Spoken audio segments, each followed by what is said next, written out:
All right, friends, we are here in Alameda, California.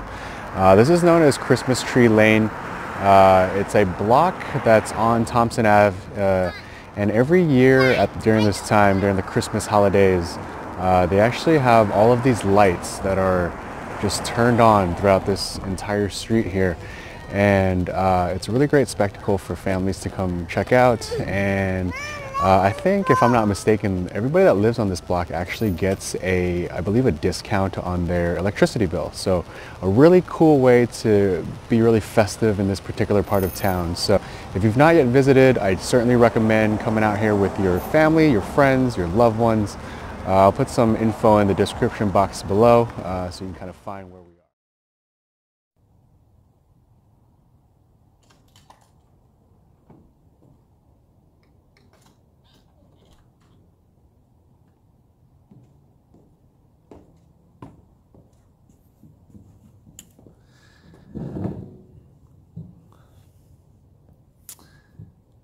Hey there, it's Thursday, December 20th. We're here in Alameda, California. We're actually at my brother's place, visiting the family, the nephews a little bit, and checking out the holiday lights on Christmas Tree Lane. And yeah, just coming and doing a different kind of vlog. I think up until this point we've done mostly hand recaps and standard poker type topics, but I think tonight we're going to try to do something a little bit different. We're going to tap into our sensitive side a little bit. As you can probably see from the title, relationship advice, and how that might be pertinent to poker. It might be more pertinent than you think. So just one housekeeping item I do want to touch on. There are going to be no hand recaps in this particular video, so if this isn't your cup of tea, feel free to tune back in the new year when we do bring in more hands. So I just want to put that out there before you watch the rest of this video and expect hand analysis. So yeah, relationships. How does this tie into poker? I think, in my opinion, generally speaking, most people are wired for some type of companionship or relationship. That can be family, friends.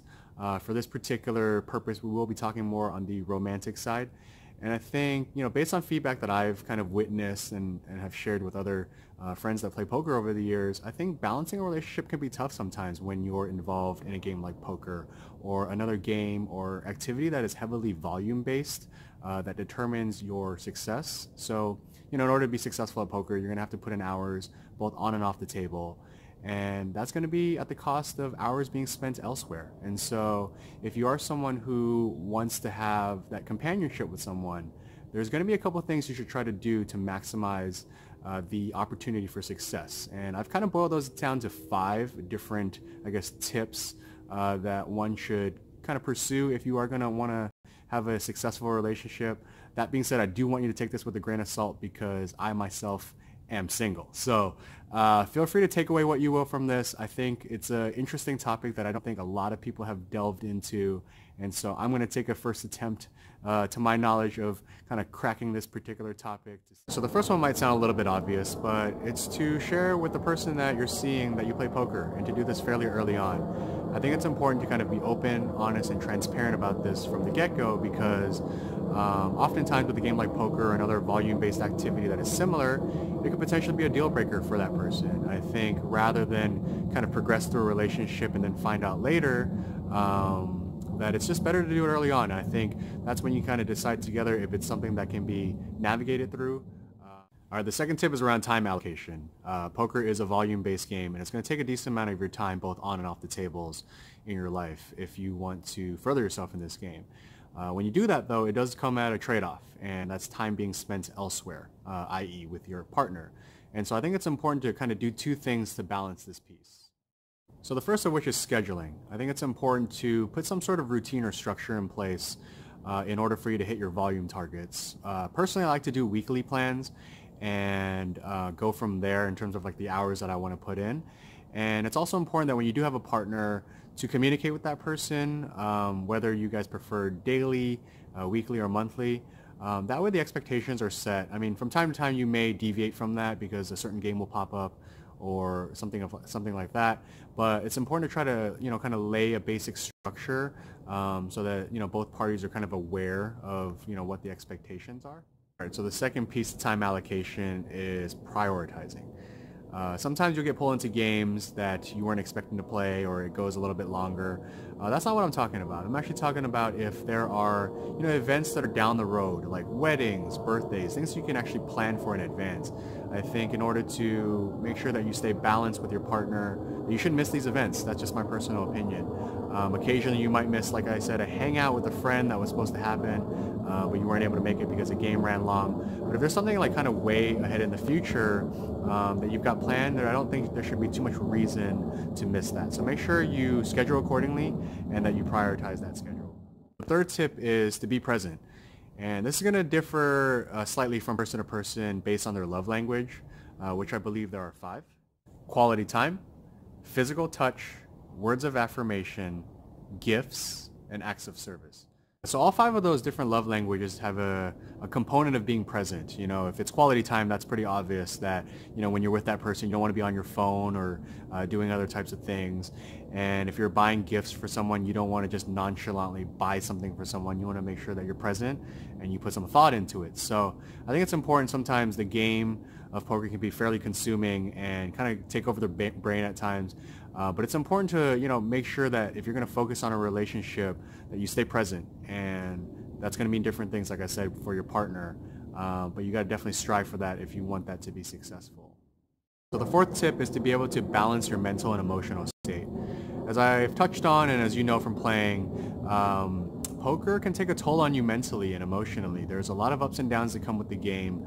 And it's important to make sure that you're working on those things so that it doesn't affect you in your interpersonal relationships.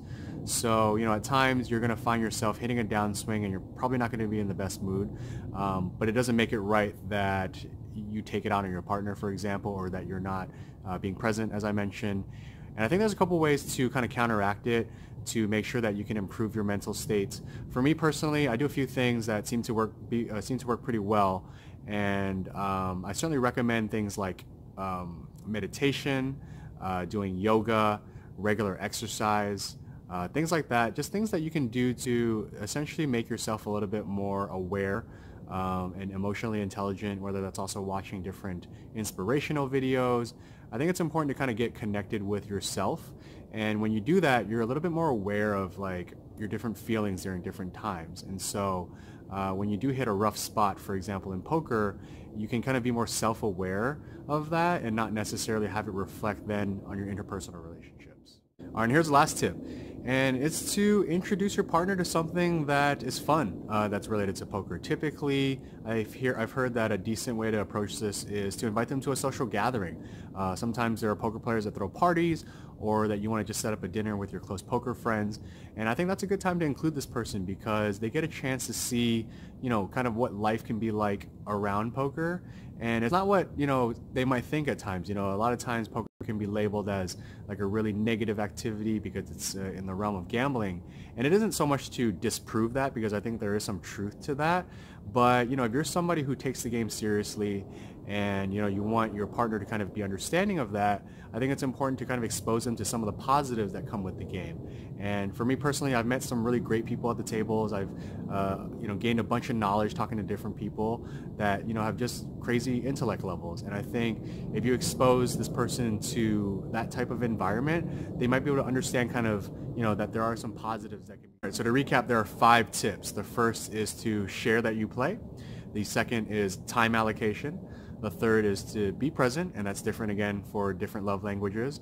The 4th is to balance your mental and emotional state.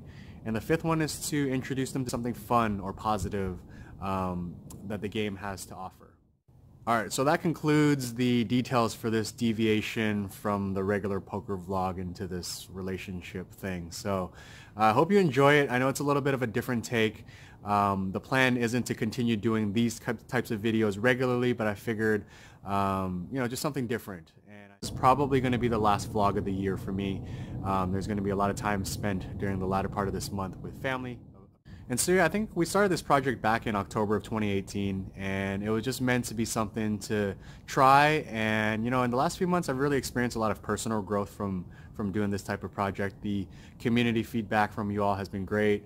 I think I want to keep doing more of these videos. and just continue to kind of, talk about life, talk about poker. We're going to be heading into 2019, and I've got a lot of big plans around poker, and so I want to be able to share that with you all, and hopefully we can continue this this journey together. It's been a really fun few months for me personally, so I'm incredibly grateful for the support that's been shown, and I just want to keep growing with you all. And on that note, I want to say happy holidays to you, your family, your friends. Make sure to spend your time with your loved ones during this time of year. So I will see you all in 2019. Yourself a merry little Christmas.